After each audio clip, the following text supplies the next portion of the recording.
Hello boys and girls, thank you for tuning in to another video lesson. Today we're going to study the rule called order of operations. You may be familiar with it. After this work today, you'll do some starter problems tomorrow, and you'll make a decision about how you want to go about your learning, whether you would like to, have more direct instruction from me, or whether you would like to do a little bit of self-discovery and independent learning yourself and teaching yourself, and that's fine. Make a decision based on how comfortable you feel with learning this yourself, and based on how much assistance you might need, and based on the learning style you like to have. Order of operations is a rule.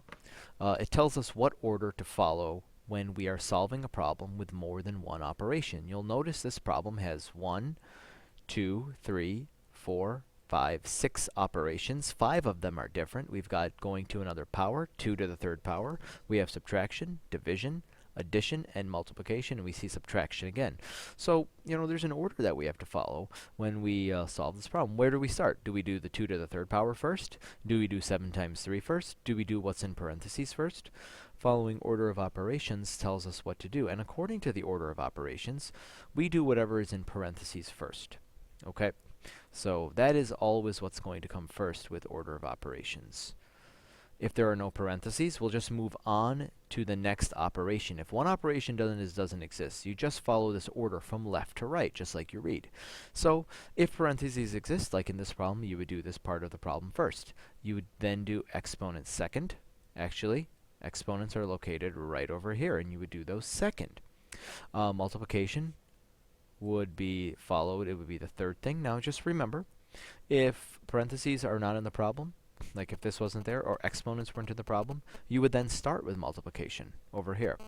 Division is followed after multiplication, but there's something that you must know.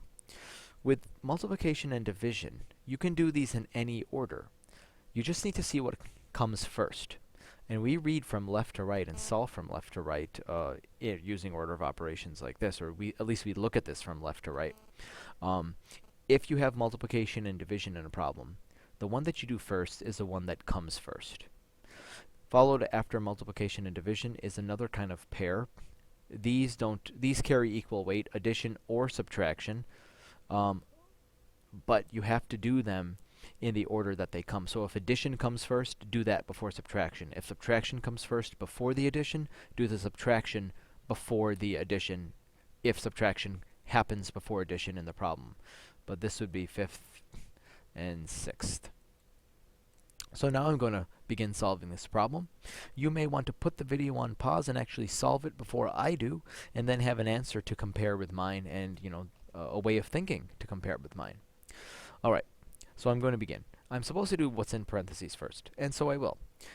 I see parentheses, 8 divided by 4, close parentheses. I'm going to do this problem first, and I'm going to draw an arrow down here. 8 divided by 4 is 2.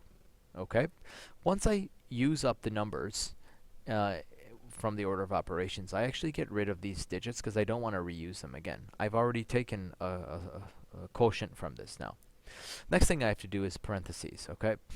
Oh, sorry, I already did parentheses, so I've done that. Any other parentheses? No, parentheses is done.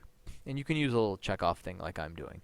Are there any exponents in the problem? Yes, there are, right here. 2 to the third power, which really means this, 2 cubed. So we're multiplying 2 by itself 3 times. 2 times 2 times 2 is 8. So 2 to the third power is 8. I'm going to bring this down here. This is going to be 8. Okay. I'm going to scratch this off. Any other exponents? No. So I'm going to scratch that off there.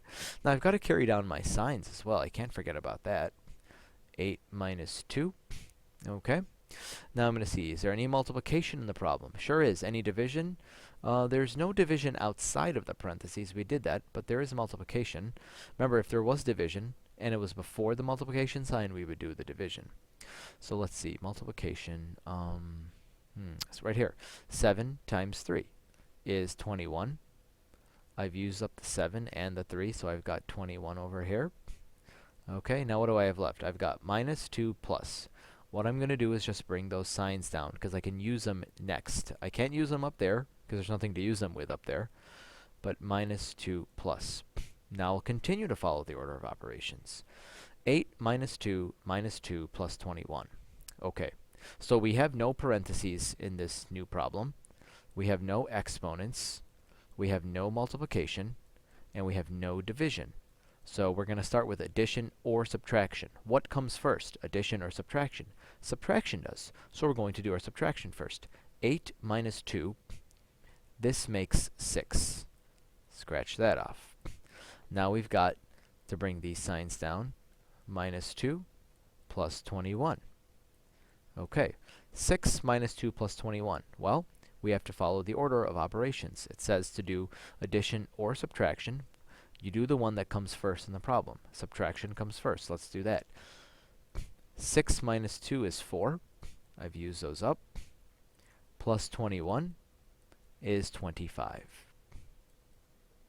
And my answer to this problem, 2 to the third power minus open parentheses 8 divided by 4 close parentheses minus 2 plus 7 times 3, it's 25. And that's how you solve a problem like this.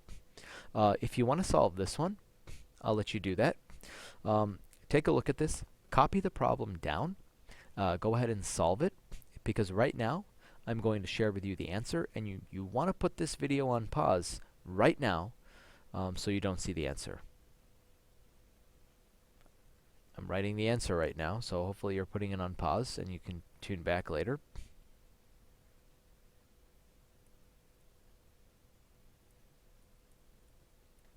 That was the answer to this problem. Take the survey. See you tomorrow in class. Bye. Oh, and by the way, there are much more challenging problems that we're going to study just like this. We're similar to it, but they are more challenging. All right, thanks. Bye.